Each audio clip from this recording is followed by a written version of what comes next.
What we consume on our smartphones, what we decide to watch revolves around happiness. We remain engaged on social media in order to make us happy. We watch TV shows so that we can be entertained. But this raises the question of whether we should embrace these forms of happiness when it can have a significant effect on people's well-being. In this episode, we will discuss why the pursuit of happiness is limited and how to redefine it so that you can be on the path to achieving balance in your life.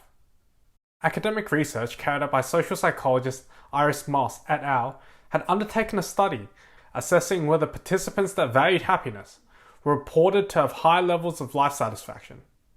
The researchers, over an 18-month period, examined the well-being of the candidates by measuring the positive to negative mood, psychological states, and depressive symptoms. Research in the study showed that the people who valued happiness and reported low levels of stress were more unhappy and experienced lower levels of psychological well-being than other candidates. A second study, carried out by the same researchers, revealed that valuing happiness can also lead to the ease to become disappointed. Feel free to read the source in the link below. If the pursuit of happiness doesn't lead to the attainment of happiness, then why do people do it? It is because it's simple to obtain it. In our generation, it isn't difficult to find happiness if we were to search for it. This is because we can use technology to the benefit of releasing endorphins. However, people that strive to obtain happiness over time as the main goal are more likely to become disappointed. And the unfortunate part is that further psychological research from the Psychometric Bulletin Review has revealed that people who value happiness perceive that there's less time present to them. This makes sense. As happiness comes and goes, there becomes an unconscious urge to re-experience it.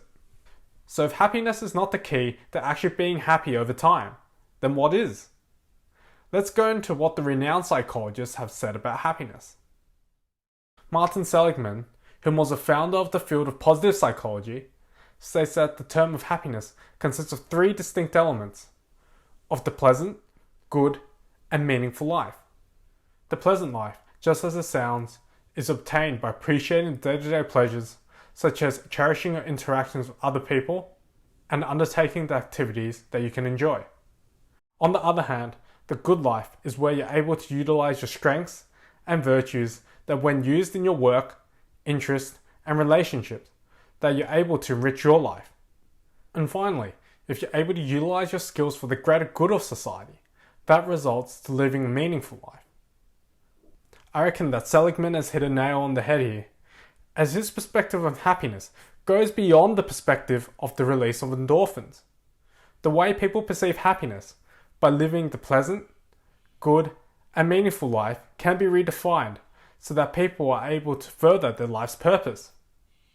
And it is easy for people to be in belief that happiness is defined as the release of dopaminergic and serotonin neurotransmitters. This is because it takes a lot of self-reflection to be certain about what one should value.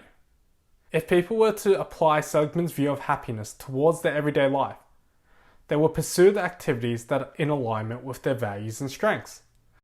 And this will allow them to focus on activities that will result in a greater sense of purpose. And as you're able to cherish the relationships in your day-to-day life, this will altogether contribute towards establishing a greater sense of gratitude. And from this shift in the mindset, people are then able to recognize that activities such as browsing on social media or overindulging on television would no longer offer as much satisfaction as they had previously experienced before. And as a result, people that adopt this perspective may decide to turn off social media and stop watching television. But I wouldn't say that they are entirely bad things to do. It's just ideal if people establish a balance towards prioritizing the activities that are important to them. And this starts with valuing what is truly meaningful in one's daily life.